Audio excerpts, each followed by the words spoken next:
Les cellules de patients ont suffisamment proliféré pour qu'on puisse les utiliser. Notre but est de les reprogrammer en cellules souches pluripotentes induites. Pour cela, nous allons forcer l'expression de gènes de pluripotence dans ces cellules. Et l'expérience consiste à transfecter les cellules, donc à faire entrer dans les cellules l'ARN qui code pour ces gènes, que l'on encapsule dans une capsule lipidique qui permet à l'ARN de passer la membrane. Une fois dans la cellule, l'ARN sera traduit en protéines et les protéines, au KMS, vont changer l'expression des gènes de la cellule et donc entraîner sa reprogrammation d'une cellule adulte en cellule pluripotente induite. Je vais maintenant préparer mes solutions d'ARN et de lipides que je vais mélanger ensuite entre elles. Je commence par mettre de l'ARN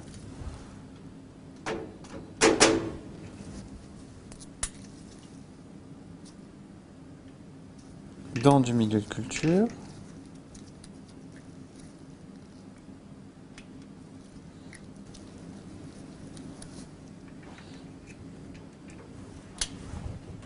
Ensuite, je mets du lipide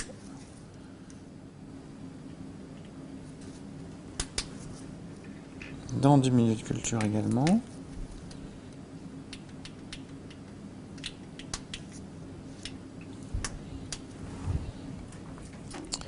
Je mélange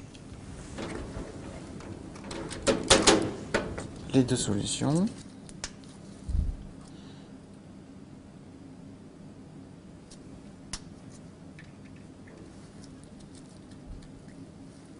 Donc d'abord je les homogénéise et ensuite je les mets en contact. Je fais plusieurs allers-retours pour mélanger les deux solutions. Donc j'ai mon mélange ARN et lipides qui est fait et je vais laisser 20 minutes au complexe lipide-ARN pour se former. Mon complexe ARN-lipide est formé. Je vais donc maintenant le mettre sur les cellules.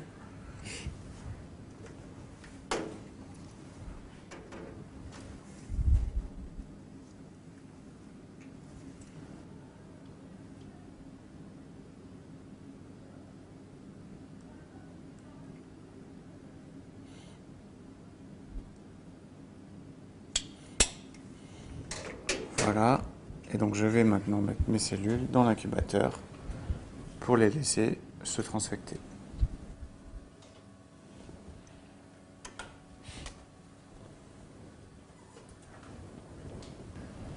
Pour vérifier que la transfection a marché, je vais regarder les cellules au microscope. Je vais regarder deux choses. Premièrement, que les cellules aient supporté la transfection, qu'elles soient toujours en vie et en bonne santé.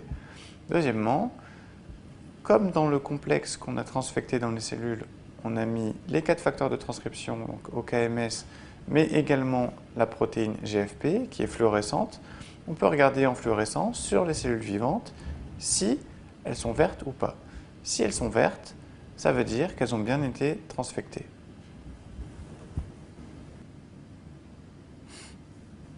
Je regarde les cellules et elles sont bien vivantes et en bonne santé. Et je bascule pour voir la fluorescence et j'observe qu'effectivement les cellules sont fluorescentes, vertes. Une grande partie des cellules est fluorescente et verte, ce qui montre qu'il y a une très bonne efficacité de transfection. On a répété la même expérience tous les jours pendant 11 jours, ce qui permet d'obtenir l'effet attendu. Donc, forcer l'expression des facteurs de reprogrammation pendant 11 jours permet effectivement de reprogrammer les cellules, c'est-à-dire de changer l'identité d'une cellule adulte et la faire devenir une cellule pluripotente induite. Ce processus est long, ce qui explique la nécessité de répéter l'expérience pendant 11 jours.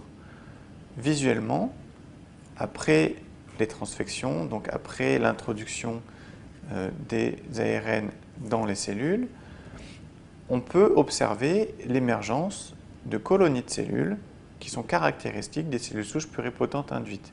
Les cellules changent d'aspect, donc n'ont plus du tout l'aspect qu'elles avaient au début de l'expérience, et donc ont maintenant un aspect très particulier qui est caractéristique des cellules pluripotentes induites. Voici ce qu'on observe au microscope. On a deux types cellulaires qui cohabitent.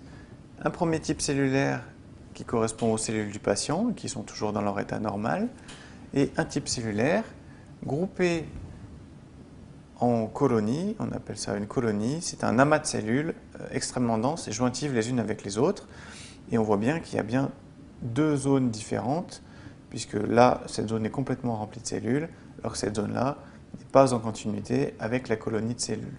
Cette particularité des cellules souches pluripotentes induites à pousser en colonie nous impose des conditions de culture particulières. Donc, pour pouvoir les multiplier et continuer à les faire proliférer, on ne peut pas les individualiser et les diluer comme pour d'autres types cellulaires. Par contre, ce qu'on peut faire, c'est découper à l'aide d'une aiguille cette colonie. Donc on va faire un quadrillage sur la colonie pour la découper en petits bouts, et chaque petit bout, mis dans une nouvelle boîte de culture, va former une nouvelle colonie, donc va grossir jusqu'à former une nouvelle colonie. Il est indispensable de faire cette opération avec les cellules souches pluripotentes induites si l'on veut qu'elles survivent et qu'on puisse les amplifier et les multiplier. Ce découpage se fait sous la loupe. Pour découper, j'utilise une aiguille stérile que l'on met au bout d'une seringue qui, elle aussi, est stérile. Je prends mon aiguille avec ma seringue et je vais m'en servir comme un couteau.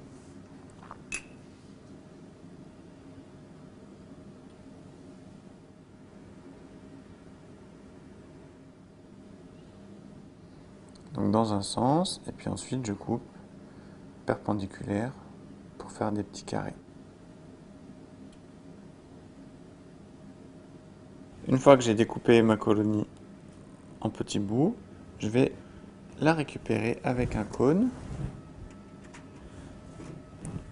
Donc je vais gratter pour décoller les petits bouts. Donc je gratte en aspirant, ce qui permet de décoller les petits bouts de la boîte et de les avoir dans mon cône de pipette. Ensuite, je vais chercher une boîte propre avec du milieu frais et je place mes bouts dans la nouvelle boîte. Donc chaque petit bout va se coller à cette nouvelle boîte et former une nouvelle colonie.